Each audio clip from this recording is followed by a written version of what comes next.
بیکار شخص وہی ہوتا ہے۔ یہ پوری ٹائٹل سر سے پیر تک شرک اور بدعات کے اندر ڈوبے ہوئے لوگ، میں مسلمانوں سے صرف یہی التماس کروں گا کہ میرے عزیزوں، میرے دوستو، اس کا ایسی کتابوں کو چوراہے پہ رکھ کے انگار لگاؤ۔ ایسی کتابوں کو پڑھنا کفر سے خالی نہیں ہے۔ کیوں؟ اس کے اندر وہ بدعقیدیاں بتائی گئی ہیں کہ علامہ والحفیظ۔ آپ کہیں گے جناب اس کی دلیل کیا ہے؟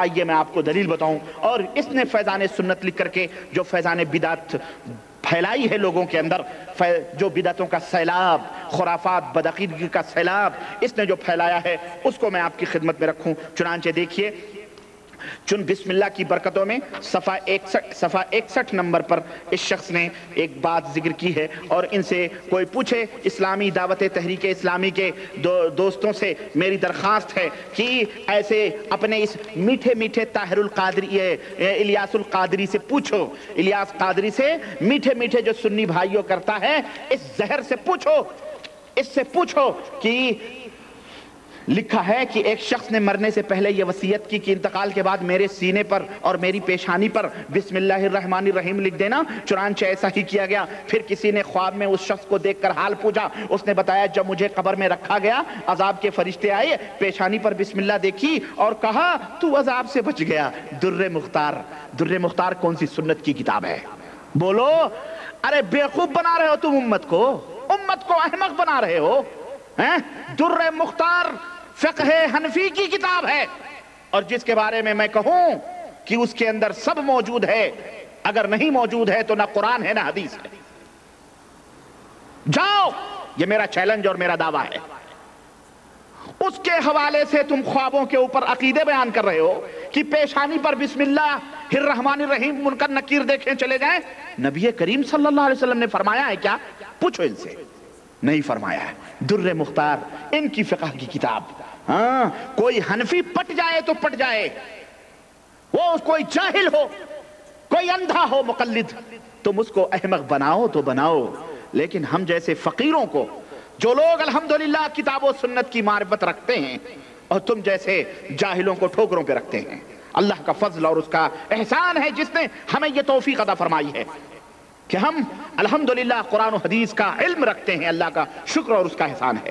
تم اب بتاؤ تحریک اسلامی دعوت اسلامی کے دوستو، اس طاہر القادری سے پوچھو کہ حضرت آپ نے جو یہ بسم اللہ الرحمن الرحیم لکھا ہے کہ پیشانی پہ لکھو، نبی کریم صلی اللہ علیہ وسلم نے اس کا حکم دیا ہے، اس کی اجازت دی ہے؟ اور سنو، اب لکھا پیارے اسلامی بھائیو، جب کوئی میت ہو جائے تو بسم اللہ شریف وغیرہ ضرور لکھ لیا کرو۔ آپ کی تھوڑی سی توجہ بیچارے مرنے والے کی بخشش کا ذریعہ بن سکتی ہے۔ بڑا آسان نسخہ بتایا جا رہا ہے، بڑا آسان نسخہ۔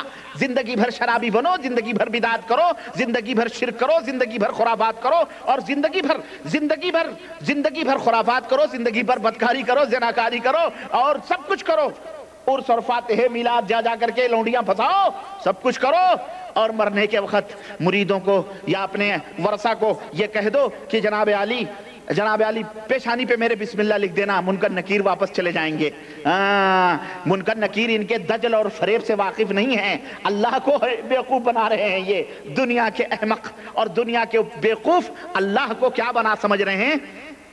بسم اللہ۔ اور سنو، کفن پر لکھنے کا طریقہ حضرت علامہ شامی، اگر کوئی سنے تو کہے گا کوئی بہت بڑا ولی۔ یہ شامی پتہ ہے کون ہے؟ یہ ان کے حنفی مذہب کے بڑے بزرگ ہیں جنہوں نے شامی کتاب لکھی ہے، فتاوی شامی، انہی کی لکھی ہوئی کتاب ہے فقہ حنفی کی۔ فرماتے ہیں کہ یوں بھی ہو سکتا ہے کہ میت کی پیشانی پر بسم اللہ الرحمن الرحیم لکھیں اور سینے پر کلمہ طیبہ لا الہ الا اللہ محمد الرسول اللہ لکھیں، مگر نہلانے کے بعد اور کفن پہنانے سے پہلے کلمے کی انگلی سے لکھیں، روشنائی انک سے نہ لکھیں۔ رد المحتار، ان سے پوچھو رد المحتار کون سی کتاب ہے؟